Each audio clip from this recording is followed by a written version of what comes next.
I'm walking down the street. I do want to say to Doni and many of you in this room that over a very long career in this city, all of you have helped me and my colleagues tell the truth and to try to tell. I may not look like you and you me, but my head up. I'm from South Carolina, so I just... What does this event mean to you, Miss Peggy Moss? Oh, my heart, Happy 20th anniversary. my heart is about loving up on my sisters. Do you know what it feels like to have your sisters in the room? Done. And dare to be different and unique. I'm gonna be the best me I can be by letting His glory shine through. I am beautiful, I am blessed, but not just what you see in the flesh. I'm free from people, free from myself. The doctor lived next door to the janitor to the reverend and the lawyer. We were together. Now we get so high and mighty that you create stress for your society because you don't like poor black folks either. That's a health problem. Get yourself together so I can stop being taking care of geriatric people and get back to pediatrics. I thank you, Doni, for all you've done. Let's keep doing it for all the more. Letting His glory shine through. Dare to be you, dare to be me, dare to be different and unique. I'm gonna be the best me I can be by letting His glory shine through. And I dare you, I dare you, I dare you to be you.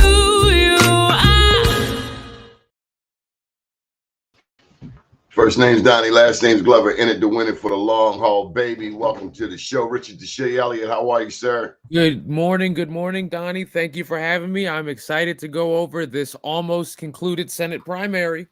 Okay, Rodney Burris, good morning. How are you, sir? Good morning, gentlemen. Morning. Good, good. So I was down in Howard County yesterday, and it was the last day, no doubt, of early voting. So many thoughts. Where do we start? You want to start it off, Richard? Okay, so of course we got to start with the big show in town, and that is this heavily contested Democratic Senate primary. Every vote counts. If you are in Maryland and you are not registered, or you are a registered Democrat, you can show up to the polls and vote for one of the two likely next U.S. senators from Maryland. That is either Congressman David Trone or Prince George's County Executive Angela Alsobrooks.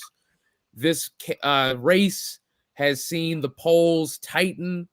David Trone was leading every single poll up until a poll was conducted a couple of days ago, and David Trone was down by about 2 points in that most recent poll to Angela Alsobrooks.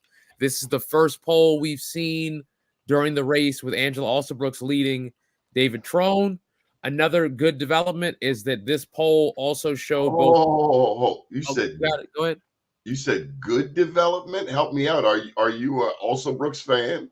I'm going to say another good development is that that both Trone and Alsobrooks are leading Hogan in that poll. That is what I consider the good development. The other one I'm just considering a development. So you are not a Hogan supporter. I am not a Hogan supporter, but in the Democratic primary, I'm trying to keep people informed. Well, damn, seems more than just informed. Seems like you have a bent there. That was just what I wanted to go on. You're saying Hogan lost ground, according to this last poll? I'm not going to even necessarily say that Hogan lost ground, but that as we're getting closer to the general election, as the presidential election is entering people's minds, the possibility of Maryland sending the 51st Republican to Washington is being discussed now. I'm going to say that again. Not just sending a Republican to the Senate, but sending a Republican that would make Larry Hogan the tie-breaking vote rather than Kamala Harris. While I do have some disputes with Kamala Harris's ideology and past history, I would have her 101 days out of 100 over Larry Hogan as the tie-breaking vote, without question. Rodney, I can tell that you're getting in your element, so I want you to chime in. Absolutely. Richard, before I do, I just have a question. Larry Hogan has seemed to be at points outspoken against Donald Trump. If Donald Trump gets into office again, would Hogan be the voice against him, even from the Republican side of things, or would he side with him along party lines? What do you think on that? So you're going for what a lot of Marylanders like most about Hogan, like a lot of Georgia Democrats and Republicans like about their Republicans. They criticize some of Trump's worst tendencies. You know, the thing about Richard, you just sliding stuff in there. We have to check that now. You mentioned Georgia, and you mentioned their Republicans. Are you alluding to Herschel Walker? No, not at all. Not at all. I'm doing the exact opposite. I'm talking about the respectable Georgia Republicans, like the Secretary of State. We want to add some qualifications in here because Herschel Walker was a huge disappointment to Black people. I was very disappointed by that. Absolutely. Very. I was a huge Herschel Walker fan as an NFL athlete, but also then he went into mixed martial arts, which is my dad was a fighter for a while, had a relationship with Don King, won Golden Gloves years ago out in the southwestern part of the United States. Talking about politics, though. I know. So me liking Herschel Walker in different capacities for so long, I was heavily disappointed by the Herschel that showed up as a political candidate. He was an unknown. He was, but he was known to me somewhat, right? I think we all felt we knew Herschel a little bit. He was unknown politically. He was known in sports. We get that. But that didn't transfer over. No. Especially it made the act more hurtful, honestly. Especially considering a Raphael Warnock, a Morehouse man. Now, I hear you saying you would take Kamala over Hogan. Now, I have to caution you on that, Richard, because her ascension, she ascended prosecuting Black people. I agree. And that's why I open with, I have reservations, but we have Kamala Harris. Ain't no buts, man. She locked up Black people, and that was her job. And I'm not saying she didn't do a good job, but let's just understand how she got there. People talk about the state's attorney, the district attorney. Well, you know, right now there's a lot of talk about Marilyn Mosby, not the most popular job. Ivan Bates locking up people. And in America, which has 25% of the world's incarcerated persons, 35% of whom look like those of us on the screen, we are 13% of the population, yet those of us on the screen make up 35% of the people in prison. Right. Can I get yes, 15 seconds to say bad things about Larry Hogan, and I'll stop saying them. No, knock yourself out. But I just want you to put it in context. Yeah, because Rodney's right. He did speak up. I said opening reservations. Under Hogan, Maryland became the worst state in the country, worse than Mississippi, worse than Alabama, worse than Georgia, worse than Louisiana on Black male incarceration. And you said this was under Hogan? This was under Hogan, yes. Well, let me tell you what Baltimore City became under O'Malley. Hey, we're not arguing about O'Malley. Hold tight. The home of zero tolerance, where I watch Black people get arrested for sitting on their steps. Yeah, and so, you know what's crazy? As oppressive as you paint this picture of Hogan, and that's fine, let's not forget it was a Democrat in a 9-1 Democratic city who was incarcerating Black people like it was going out of style. I got pulled over for riding a bike without a headlight.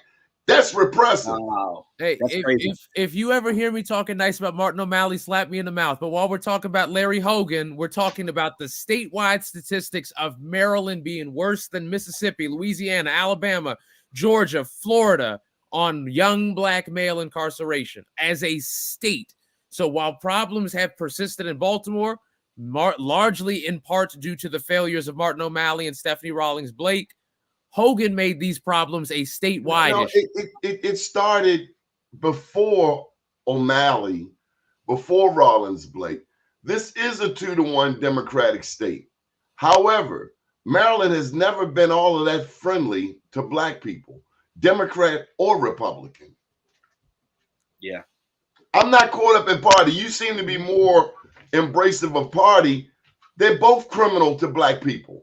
Oh, hey, that's As a matter of fact, when Marianne Lasante out of Harford County called Prince George's County, I think you live in Prince George's County, the nigger district, she was still allowed in the legislature. When did that happen? Democrat. That was something like 5 years ago. I was one of the. Are you serious? Yeah, this is a person who was unseated in 2022. She should have been locked up. I don't think that she's living the nicest life. I don't think that she's a nice person. I organized against her. But going back to the Senate race that you asked me to come on here about, neither one of them have shown us love. They both screwed black people, Democrats and Republicans. Hey, Baltimore is 9-1 Democrat. I'm looking at West Baltimore, and I can't point to one damn thing that's happened in the past 50 years in my lifetime. All right, none of this is arguing that any other Maryland Democrat was better. We're celebrating these Democrats, and I'm telling you, my neighborhood looks like it did when Freddie Gray went down 9 years ago. Still looks like that. Hey, and when Hogan was governor, what did he personally do separate from the money that the General Assembly requires to go to certain, like? Everybody What did Martin O'Malley do? Martin O'Malley sued not to be responsible for Baltimore City public schools. If I talk nice about Martin O'Malley, slap me. If I talk nice about Martin O'Malley, please slap me. I haven't heard you say one thing. We're talking about Larry Hogan. And okay, you're pushing also, Brooks. What is her record on black business? I don't think it's particularly good. I'm not here to give super hosannas. I'm mostly complaining about Larry Hogan's record. But to go to Angela Alsobrooks's record so I can get equal criticism. What has she done for black businesses? Because people who work in that realm in Prince George's County have nothing to say about her track record when it comes to black business, something near and dear to my heart. I will allow the Angela Alsobrooks campaign to litigate that point. I'm not a paid supporter. Okay. What has been her record, Donnie? Nothing. According to people in Prince George's County. I'm just trying not to be negative about them before the Senate primary is over. After it is over, I would love to give kind of a recap that is better assessing of why whoever loses. He has no reputation for black business in Prince George's County. What is her reputation for? What has her reputation been? If it's not in business, where has she been strongest? That's an actual question. From the campaign that has so far been conducted. You live there. From you. No, I'm asking him. I'm asking him for the purpose of understanding what the campaign has told you. What has that campaign told you as a non-Prince Georgian has been the record of accomplishment? That's the actual question for you as a Prince Georgian. What do you feel the campaign has said has been the record of achievement? If you even think that's been said so far. Yeah. Outside of the I am here, I want to do good, vote for me, which is typical of all candidates, right? I was just in Planet Fitness the other day. There were back-to-back commercials across those 17 televisions. The rhetoric sounds very, very much the same. Safer cities, better neighborhoods, stronger schools. Those are such lofty ideals with especially given the fact that in the Maryland Charter, each of the elected positions have specific powers, right? Delegates can do certain things. City council persons can do certain things. U.S. Congress people can do certain things. And so kind of advocating the same rhetoric, it sounds great to the general public, right? But it doesn't actually effectuate what I can do from that seat, so to speak. So I don't know. I've seen her name. I think that she probably, I don't know. I don't even really particularly care for the visual of her signs. Signs are a big deal, I think, when it comes to political race. Her sign game is magnificent. There are a lot of places, right? but I don't know if the emphasis should have been. I can't blame her. Her sign game is magnificent. I disagree. I don't like her. I don't even like the design. I would overlook it had I not known the visual of the person behind it. The placement of the sign. She has signs everywhere. Whether the sign is ugly or not, I hadn't really thought of that. But her sign game is immaculate. Everything about signs is visual, right? So aesthetics count. Everything about some people don't have any signs up. I look around the city of Baltimore, it would be hard pressed to know that there's a mayor's race going on. Yeah. Well, I do see Sheila Dixon's sign game is immaculate. Let me say, in Brandon's first race, he didn't really have that much. Like in his mayor race in 2020, there weren't that many signs. Sign game is weak. Yeah, Very weak. I saw maybe a dozen Brandon signs. His sign game is so weak, it makes me wonder, what does he know that we don't know? But he won, right? So if the formula, that's what they say. That's what they say. Well, he's in position, right? That's a good comeback. I like that. He's in position, and so like if maybe he still knows the same thing that he did 4 years ago. Yeah, yeah. This mayor's race is really interesting to me. I saw there were two op-eds in the Baltimore Sun earlier in the week, and they were two opposing positions. One of them said Brandon should not get any credit for the decrease in the murder rate from last year. And the other one was comparing lauding his efforts and why we have a decreased murder rate, coming out of 2023. I like both of those. Go ahead. I saw police in cars for 3.5 years, not getting out at all. They slinging over there, the police across the street. That's what I saw in broad daylight for 3.5 years. I'm glad things have gotten to some normalcy now. We've been begging for attention in West Baltimore, and it's finally here. Election time, and doesn't set well. That's somebody else said that too, that there's been a whole lot recently, which is that shouldn't we live like this normally every day anyway? Yeah. And to take credit for something you didn't do. I mean, now I will say, I don't know what Safe Streets is, but there is a program that is hiring Black men on the streets of Baltimore, and it's some type of cleanup effort, and I'm glad to see it. But again, it troubles me that this is happening at election time. Where was this 2.5 years ago? You want to know something? This is exactly my. I'm bothered by that. I'm bothered for the exact same reason, just about as it relates to Sheila Dixon. I personally I never was, even back when she was in office. I think she was unceremoniously and unjustly ousted. I'm not talking about that right now, but the credit that she received in her banner that she has waved for running again these past couple of cycles has been, look at my record with the city's murder rate.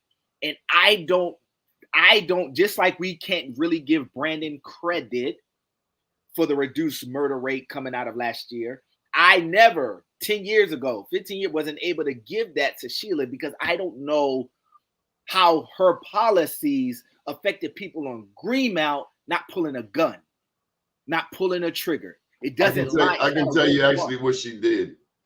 You keep talking. I'm gonna see if I can get you some assistance. I'm gonna tell you someone who was on the ground, and this is not a plug for her, but it is a fact that I happen to know, and I'd love to share it with you. Rodney, I'd also like to cite one of my favorite links that I've clicked on relating to Baltimore city government ever.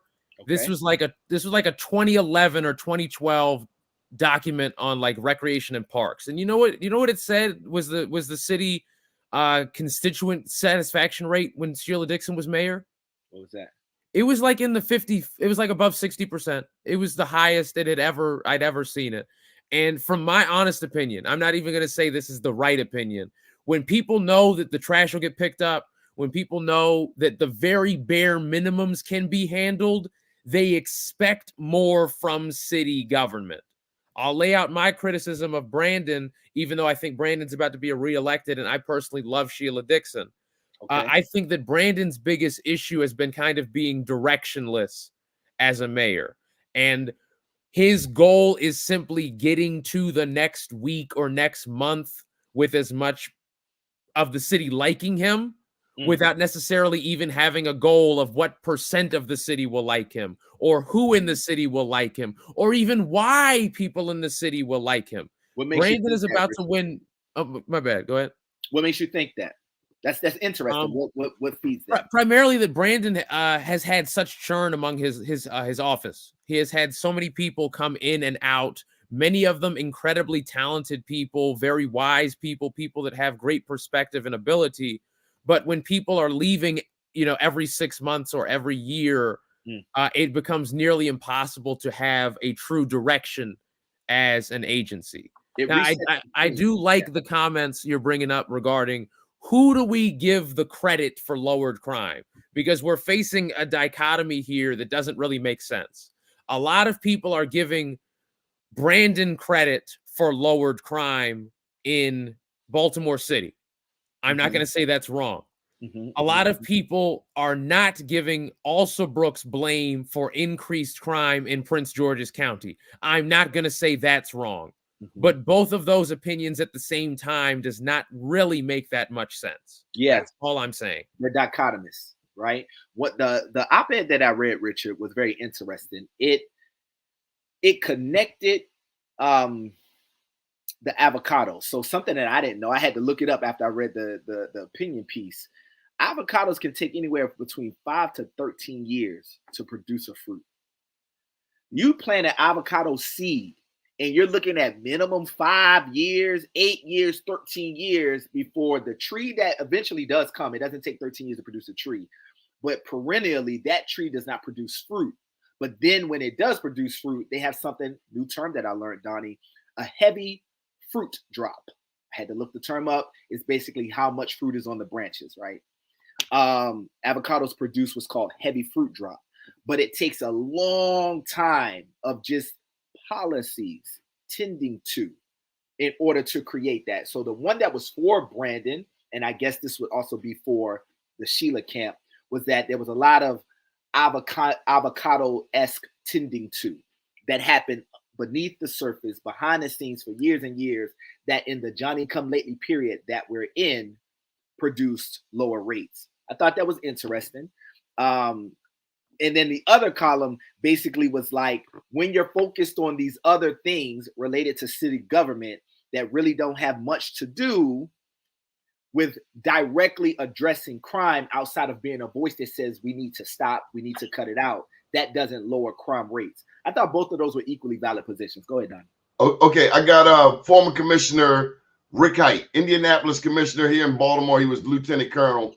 The question, Commissioner, is did Sheila Dixon reduce violent crime in her tenure as mayor? And if so, how?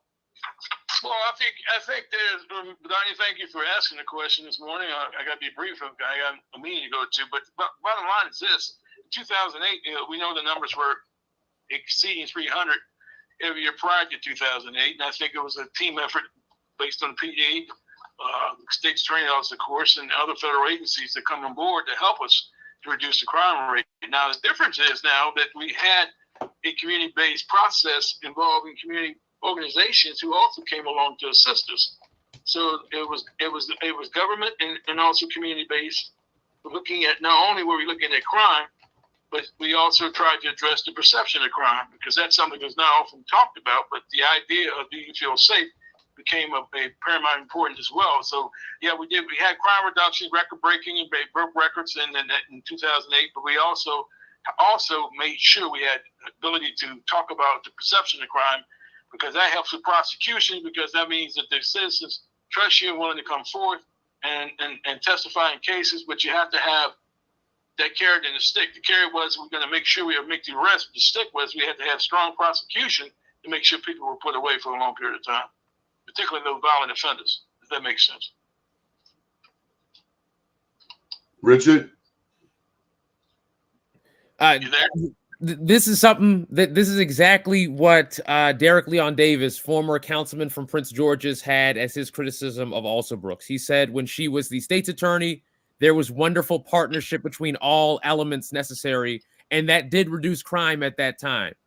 Now we have a situation where the county executive actually blamed the judges and the state's attorney for the crime and implemented a curfew without fully having the input of those agencies. So I'm not even going to say not even partnership, but a situation where there is reason for people to use blame rather than partnership as their solution. So thank you, Mr. Height. I think that's exactly what I've heard from other elected officials, and that's the best answer I think you can give. People who are willing to work together to solve the issue rather than anybody pointing fingers or trying to seek outside solutions that don't necessarily bring solutions.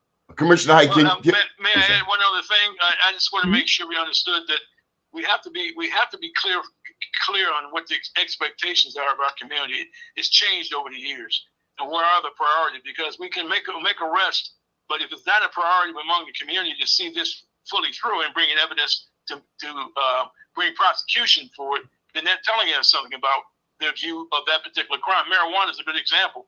People have changed their views on marijuana. So the question becomes, what is the expectation of public safety, and particularly the police department, in each of our communities going forward? That's something we need to really solidify. Commissioner, didn't you also tell me that under the Dixon administration, you set people down who were known for violence, and you gave them an ultimatum that if they're going to stay here, they're going to clean up.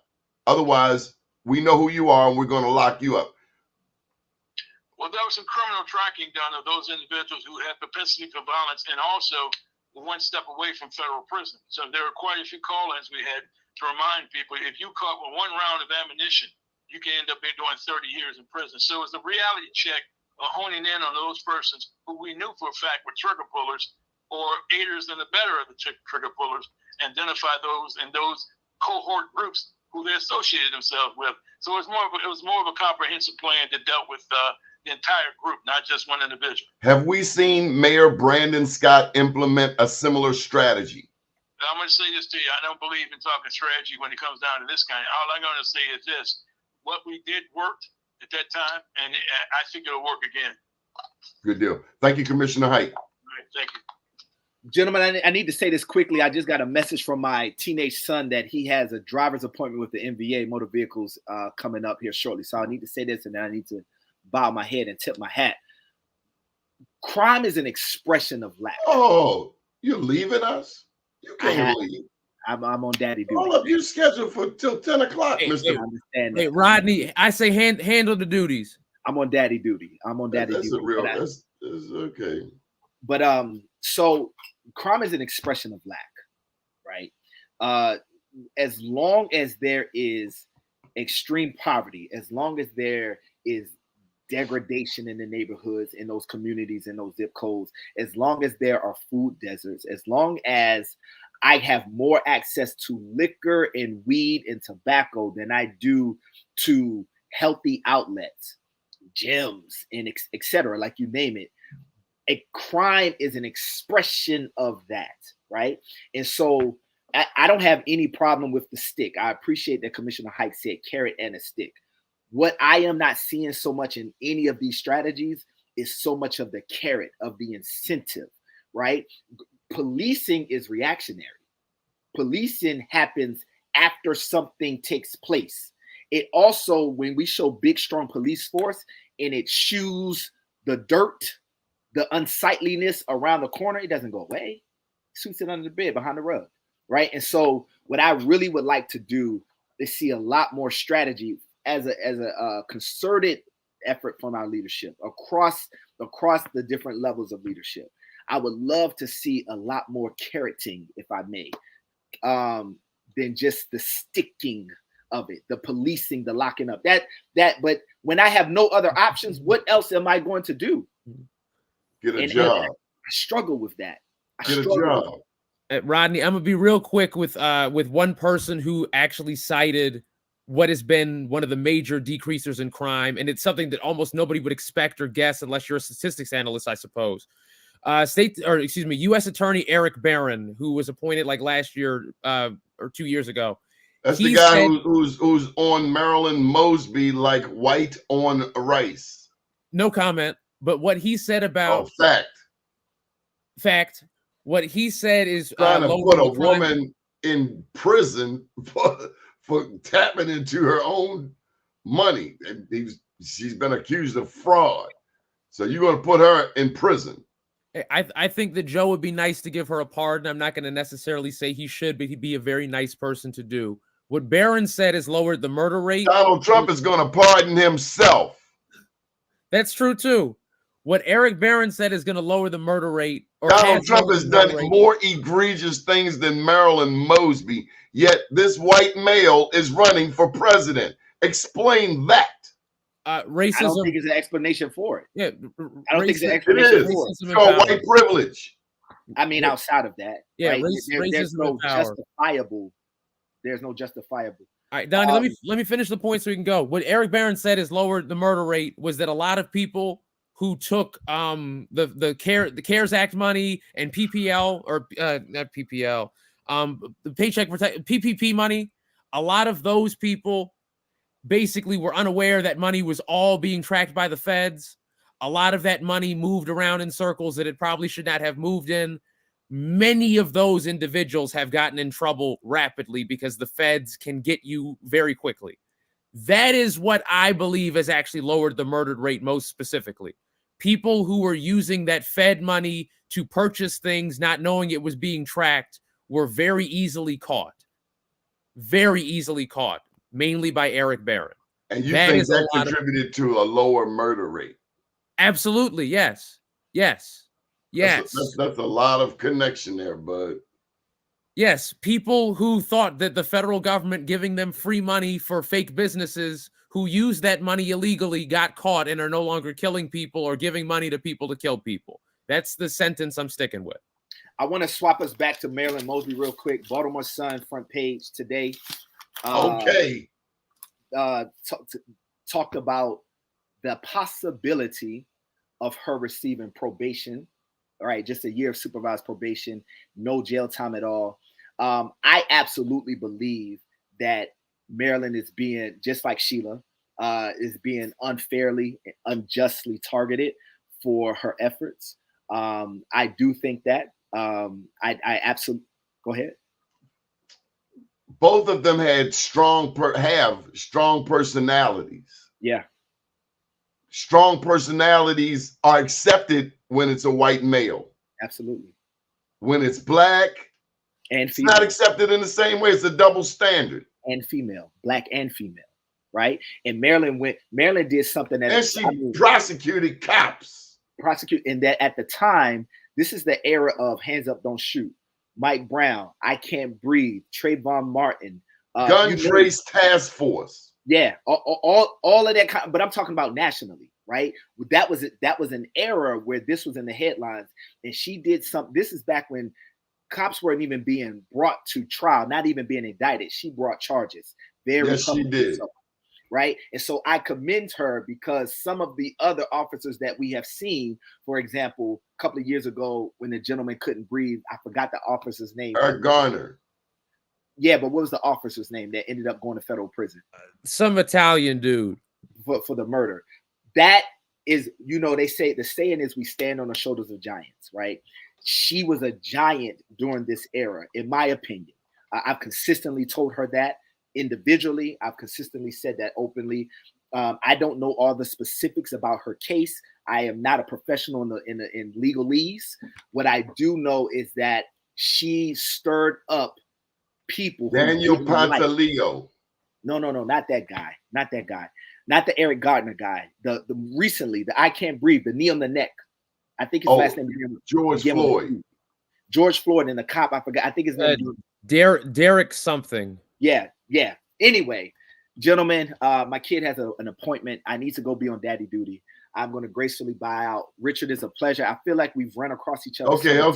Come on. Man. You got to go. Go get you. I gotta go. Richard, I would love to Shanghai the show. You were supposed to be here the whole hour, man. My child has an appointment, Donald Glover. All right. So, Richard, who do you like for president? Well, I voted uncommitted in the Maryland primary. I do want to show that for Democrats and people across the nation that what Joe Biden is doing with Israel, this is the equivalent of Lyndon Johnson's Vietnam. I do not support. I'm going to vote for Joe Biden in the general because we live in Maryland and it's going to go blue anyway. This thing is really heating up on the Gaza Strip. Absolutely. I think that protests all around the country on college campuses. Last week was just, it was ubiquitous that, that the people in America have a problem with the killing of innocents. Yes. And a small percentage of Americans who have a large concentration of power, many of whom admittedly are Democrats, like you said, have been striking down on these protests, have been calling police in. Even worse, I think this is a horrific example that goes in the kind of almost definition of a lynch mob, with me, in my opinion, of the people in Los Angeles or in California who were launching fireworks and assaulting people. And when people called the police to get assistance, they said, stop giving fake reports. These stories are disturbing. It shows that now, on one hand, the hand has been tilted by the American government so far towards supporting Israeli interests that many Americans can no longer stand it. And at the same time, for the Americans who do want that to be represented, many of them can see that this is the end. This is probably the last time that America is just utterly beholden to Israeli interests to the way it has over the past, you could say, over the past two presidential terms, between Biden and Trump's two terms. Yes. There's another incident that has people looking at Trump. That's one incident. Mm-hmm. The second, well, where's Trump on this whole Gaza Strip? Oh, his positions are horrific. He has outright called for he said things that are essentially, we need to end this. We need to wrap it up. Let's let him get it over with. If Trump is president again, not only will there be increased horrors in the Gaza Strip until there is no more horror possible in the Gaza Strip, but there will also be increased horror regarding the climate, regarding the environment, etc. Well, so there's Trump there.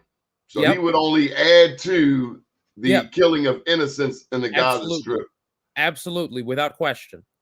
Versus there is Biden, who has sat by quietly and allowed horrors to happen. And then there's the border. There's also the border. I personally don't think that immigration has quite the appeal to many American voters as it did years ago. That is my opinion. I don't know. I do not agree. I do not agree. I don't think that it has anywhere close to the saliency it did when Trump was nominated. Trump was nominated off of that as its sole issue. Well, his supporters, that is a key issue in their universe. The sanctuary cities, New York, for instance. Mayor Eric Adams wants to be he wants to be contacted when buses are coming there with people from the border.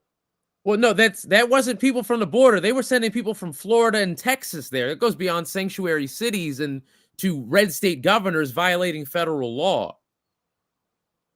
These were not illegal immigrants. A lot of the people who were put on buses and sent to New York were people from Florida and Texas who red state governors illegally shipped there, the same way that Ronald Reagan gave a whole bunch of mental patients bus passes before he shuttered the American mental institutions. It's not my understanding, Richard. The federal government has every ability to send them back. DeSantis and Abbott have been relocating people, again, against federal law, to these states. But regardless, I don't think that immigration has anywhere close to the relevance that it did in 2016 or even in 2020.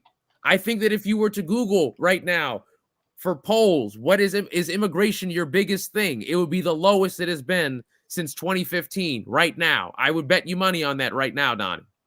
I would bet you $1 on that right now. I have to take that dollar bet because what I'm looking at, immigration is a key issue among a lot of voters. People are concerned that thousands of illegals are coming across the border daily, re-trumpeting Trump's wall, re-trumpeting a call for Trump's wall. So let's move along. We've talked about the local, any local races in Prince George's County that we haven't touched. I'm going to prove my stats because I'm an asshole. Immigration in April 2024, it's at 27%. March 2024, it's at 28%. February 2024, 28%. But in January 2024, it was at 20. December was at 16. November 15. October 13. That's way lower than. I'm looking at a Gallup poll from February. That's 3 months ago, end of February. Immigration surges to top of most important problem list. First time immigration has been the single most important problem since 2019.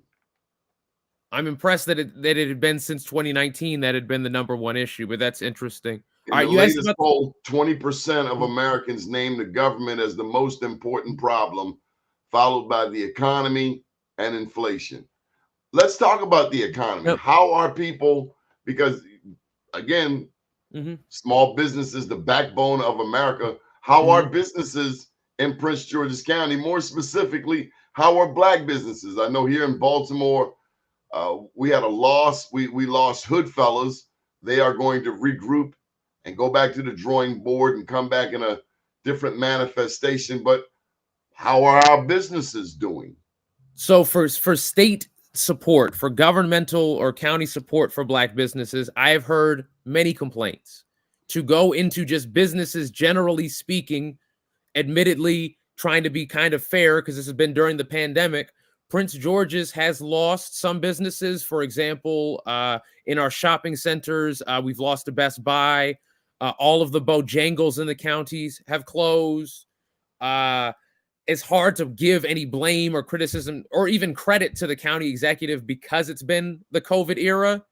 But the main thing that the county executive and even the county council has tried to do, in my opinion, has been townhouse development. We have developed quite a few townhouses in the county over the past several years. I think that is among the bigger. The developers have been Michaels, the same traditional. There are no small developers in Prince George's. There are no small developers. Who put the Michaels group on? Actually, Michaels was Wayne Curry. Wayne Curry was the one who made them like superstars. Yeah. And now they are bullies. I'm not going to even say they're bullies. We have a development structure in this county where there's no way for small developers to operate. Do they dominate? Does the Michaels group dominate? Yeah, absolutely. They dominate because there's the executive. I'm not going to say they determine the next county executive. They put a hell of a lot of money in the campaigns. They put a lot of money in the campaigns. There's going to be public financing of the elections. There's going to be a couple of other little factors that are going to make public financing can't touch big money. It's going to help, and there's going to be a lot. Who wins on public financing? Who has won? Actually, one of your boys, Larry Hogan, he won on public financing. Well, he had money anyway. But he had public financing. Must have done it pretty smart. His opponent ran a horrible race. Let's move into the politics rather than the policy of the race. And that's that many people have criticized or had confusion regarding basically what was the Alsobrooks campaign doing maybe for the past 9 months. But on the same token, I think that many people would say that right now, when it is the most important to be locked in, the Alsobrooks campaign is running at its best right now, whereas Trone right now is coming off of a series of gaffes and missteps that very well may end up costing him. What was that word he used? Gaffes and missteps. Now, what was the word he used?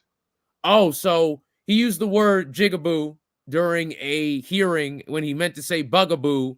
For all Americans, remove I the don't word know what bugaboo. how do you know what he was attempting to say? He is a That's what very he intelligent said. I'm man. just He saying. is the wealthiest liquor and wine distributor in the United States.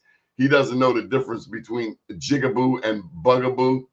Neither did Robert Griffin III. But bugaboo We're is a talking stupid word. about a person that wants to represent us, and you're telling me that he's not are you okay? Yeah, somebody knocked on the door. I'm checking the ring. I'm listening though. Well, there's a picture being painted of Larry Hogan, and I'm just saying, is there any difference between Larry Hogan and David Trone? Considerably, yes. I think that David Trone would be an ally for raising wages for workers. Larry Hogan has never at any point done that or done anything to further that. At any point, he has always vetoed bills. Without question, I would So trust you David. think changing the restaurant structure, that's one of David Trone's goals. I saw him here in Baltimore, and he was at a restaurant where they want to pay waiters $15 an hour. Interestingly, some waiters want their cash tips still. Yeah, I am in full support of getting rid of tips because tips are stupid and they only exist in America because of racism, and they're not a good thing for me as a consumer, nor are they a good thing for you as an employee. Have you ever Not been a even waiter? Huh? Have you ever been a waiter? Nope. And every waiter I've ever known said they wish they could make more money. And how would you make more money guaranteed? With a guarantee. I can't agree to that. I was a pretty damn good waiter, and I was never wanting for anything. But hey, that's just my experience. Doni, I bet you were a waiter before inflation was a concept. Oh, okay. I love you too. That's me thanking you for being around for a while. What I'm getting towards is I think that David Trone is significantly better on economic issues, not about we don't need small taxes on Marylanders, which Hogan would have no impact on, but on actually increasing wages nationally. Without question, David Trone. You have a lot of criticism. This man was a more popular governor than previous. Hey, Drake sold more records than Kendrick. It doesn't mean he's better. Popularity doesn't mean anything, especially in politics. So you want Trone or Alsobrooks? 100%. If either of them is the nominee, I'm gung-ho. Who do you prefer? I'm not going into that because I don't need to be biased. I will talk that I think that Trone has a better policy record. I think that Alsobrooks now has a much stronger coalition for trying to reunite the party, not necessarily getting the voters, but trying to reunite the elements of the state party. David Trone's, one of his gaffes, he said that a lot of Alsobrooks backers in Prince George's were low level. I don't really even know what that's supposed to mean. I don't even know what that's supposed to mean. This came out within the past week. This is in the past week. Now, I don't even know what that is supposed to mean, but saying that when Congressman Hoyer, Congressman Ivey, Council Chair Jolene Ivey, former Council Chair Calvin I'm a little troubled when you start mentioning these Democrats, because when you mention Steny Hoyer, for example, has he not been, like Mike Miller, oppressive to black people? I think you can absolutely argue that in some ways. I think that on certain other respects, hold on. I also have much more respect for if we did not have a Steny bully Hoyer, is a bully. I don't care if you're a Democrat or Republican. When they bring that white male privilege to my community, we see it. And we don't see a letter. We don't see a party. We just see an oppressive individual. Mike Miller was a bully to black politicians in Prince George's County, and a lot of people are glad he's gone. Let me give you something that's a criticism of myself. Let me give you this bit of history, since I am the old guy.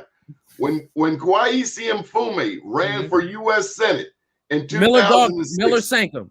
Where were you in 2006? Were you in high school? I was 11 years old. You were 11 years old. Well, let me tell you, bud. Martin O'Malley and Mike Miller disrespected Kwesi Mfume in Annapolis.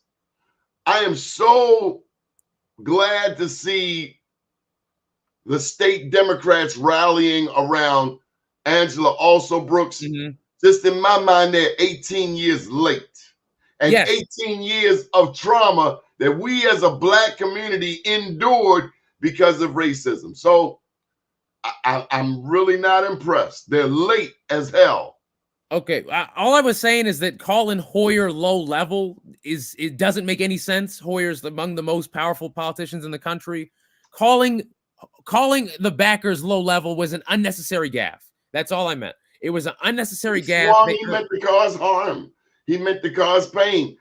So is it safe to say that Trone is showing his white privilege? I think that Trone is showing his emotional responses to things. I'm not going to say logical. I'm going to say emotional. Calling endorsers against you low level is an emotional. Well, my understanding from people in Prince George's is that there have been threats made that if you don't support Trone, there will be a price to pay. I've heard that. You've heard it. It's been on the news. Wait, hold on. Did I don't know if that was a Freudian slip or what you meant. That if you don't support Trone, or that if you don't support Also Brooks. Trone. But also, I guess you're right. Also Brooks as well. I think have there been threats made? Let's get to that. Have there been threats made? Not any that I could verify or independently talk about. I think that for many people, there is the notion. Yeah, actually, let me do it better. There are so many people supporting both of the candidates that no candidate could theoretically satisfy every supporter in their camp. Would you agree with me? Nobody could support their entire camp because of how many people are supporting them for both of the two candidates. Is that fact? Yeah. Somebody's going to get left behind. And for both candidates, there are certainly elected officials, community people, whoever, donors who feel I need to get on board or I won't even have the opportunity to talk. That is not an explicit threat. It is just the nature of the game when there's only two candidates who both have wide appeal and many backers. Who do you think will win between Trone and Also Brooks? I think now it's going to be Also Brooks. I think Also Brooks is going to win by about 2.5%. Who has the best chance of beating Hogan if Hogan should win the primary? I think that Trone has a better shot of winning against Hogan in the general election. I think that Also Brooks would still win in the general. My only hesitation with Also Brooks is that there might be money that could be spent in Pennsylvania or North Carolina or Florida or wherever that might need to come to Maryland to guarantee the Also Brooks victory, whereas it could be spent in any of those other states to help stop Trump. So are you saying that Hogan would be a pro-Trump, would be a Trump supporter? Without question. You're saying Hogan would be a Trump supporter? Well, I mean, when Hogan was Trump trounced Hogan's candidate for governor. Sure, and they agree on most things. Well, I can call you an asshole. I may have to bring you to interview Larry Hogan. He won't show up if you do that. Huh? He won't show up if you do that, but I would be honored beyond measure, and I would give the most fair but honest interview that Hogan has probably ever given. So you're a proud Democrat. You're proud of the Democrats in Maryland? I'm a proud Democrat in Maryland. I didn't say I'm proud of them.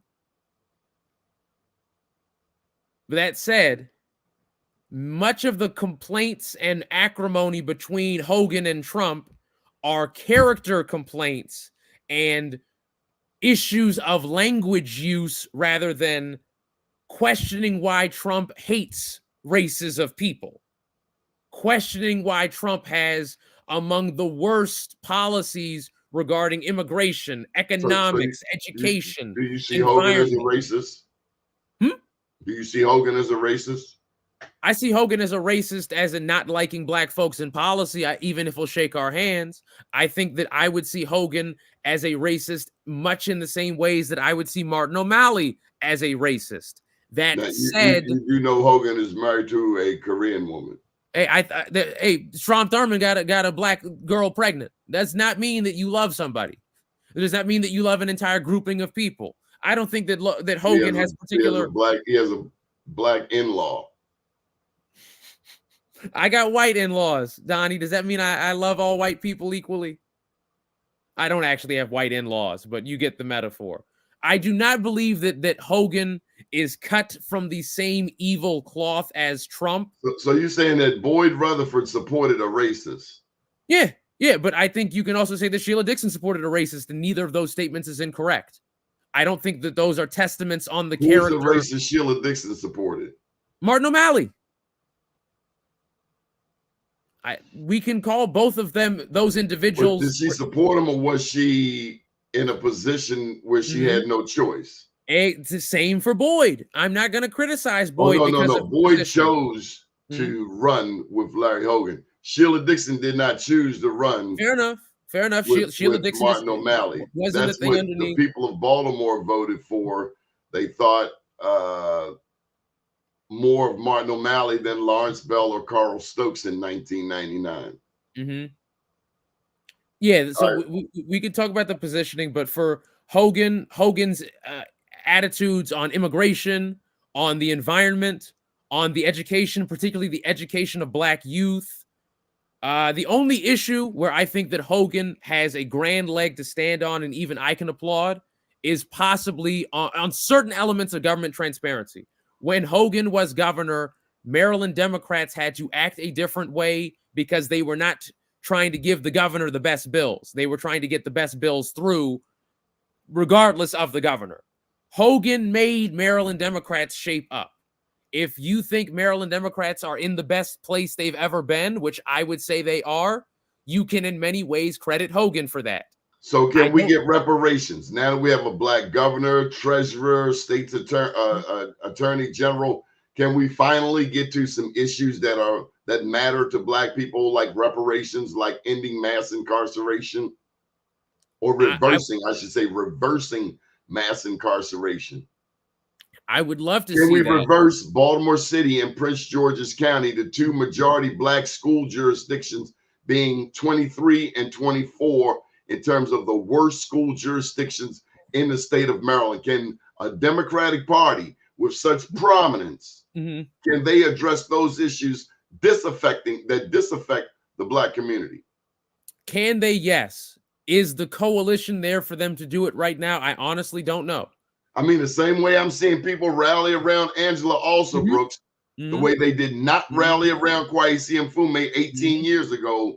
Can we now put that same momentous attention on reparations, reversing mass incarceration, and reversing Baltimore City and Prince George's County from being the two worst school jurisdictions in the state of Maryland? Was it a question, can we or will we? Sorry, was it can we or will we? Can we apply? Can we? Can we? Yes, clearly. Will we? No. Among the many... what the hell is the point of being a Democrat? Among the many... We stop. They get us to support everybody else's efforts, including the Maryland State Lottery, which brought in at least $15 billion, such that we have a new football stadium, a new baseball stadium. Yet we have classrooms. The promise was money for education. We have classrooms in Baltimore City. Y'all watching when black people start clapping their hands. No heat in the winter, no air in the summer. What in the hell? Help me out. Did I miss something? I mean, we're over here stroking these people's ego. Where in the hell is the benefit? Except saying I'm a Democrat. Well, Donnie, you made the issue clear from the forefront. Are as many people supporting the issues we're talking about as support a black woman for the Senate race? No! The answer is fuck no. No. Brooke Lehman supports Alsobrooks. Does Brooke Lehman support reparations? Fuck no. Does Bill Ferguson support reparations? No. Is he supporting Alsobrooks? Yes. There are many, many, many people who are supporting. Window dressing. This is mere window dressing. There are many people who are more than happy, ecstatic, in fact, to support a black candidate for Senate, even if that black candidate does not believe in those issues. I have never heard either candidate talk about reparations. Also, Brooks, in her record, does not have a particularly good. It's time we start talking about reparations. Everybody else has gotten reparations except black people. It is time for the discussion. It is time for movement on that issue, especially if you want to move forward or go to a higher office. It's time to have that discussion. We are tired of being put on the back burner by anybody and everybody. All right, Donnie, then I'll raise you this. I think that this general election is as good of a race to try and have reparations as a point of contention between the candidates. Is Larry Hogan going to support talk about reparations if they come on this show? If Larry Hogan is going to hey, across the board. If we can ask both Larry Hogan and also Brooks / Trone, what is your black agenda? How are we going to put power in the hands of the black individual to achieve wealth, to achieve insurance, to achieve home ownership, to achieve the makings for wealth? I will be happy to do it. But as I can see it right now, if you were to ask that question, also Brooks and Trone would both not answer. And Hogan, being a shrewd politician, would say no, because in Maryland, reparations is not a majoritarian issue. It is not. We have to make it a majority issue. We have to make it so that Fox, NBC, CBS, and ABC talk about reparations every single show. You know how we do it? By taking out votes somewhere else. Issue. If you say I support reparations, you are not getting 50% of the vote. If you say I support reparations, then maybe, Richard, all of this political activity is a farce. I won't disagree with you. Maybe it means absolutely nothing, but whether we further the white agenda, actually how far we further a white agenda, since we're not at the table, since we're only on the menu. I don't disagree. So maybe with the real discussion is, should we abandon politics altogether? Absolutely not. That makes no sense. If you don't vote, we're not gaining. Our schools are at the bottom. Our prison rate is through the roof. And it could be worse. The business, the whole. I mean, you see how they come down on minority business. The Croson case out of Richmond, Virginia. Nobody thinks black people. I mean, white males are crying reverse racism after getting all of the business. They want even more. Like black people don't exist. We fight in this country. We fought in every war, every skirmish from the Revolutionary War to today. Yet we still have to prove that we're better than second-class citizens. And it could be worse, Donnie. I don't mean to. It could be better too. Hell yeah, it could be better. I try and make it better, Donnie. It needs to be better. And now. And I think people abandoning politics, if you don't vote, you get $0. If you vote, you get $1 and an opportunity to fix things. If you vote in a primary, you get 2 chances to do things. If you don't vote, you are wasting one of the few things that has been given to you to help correct your wrongs. It wasn't given to us. It wasn't given to us. It was hard-earned, hard-fought with blood, sweat, and tears. But I am suggesting that we grow our business class, that we grow the consciousness of our black, successful black business owners, male and female, to pour back into the community, because clearly waiting on the government is not going to save us. I agree with you on that, and I think we have a lot to do on that front. Up to day, down tomorrow. Thank you, Richard. Do your day and everything will follow. Very heated discussion. Nothing to it but to do it. I got to do it. I'll be back next Friday. I'll be back next Friday. I'll be back next Friday. I'll be back next Friday. Bye, Donnie. Good morning, world.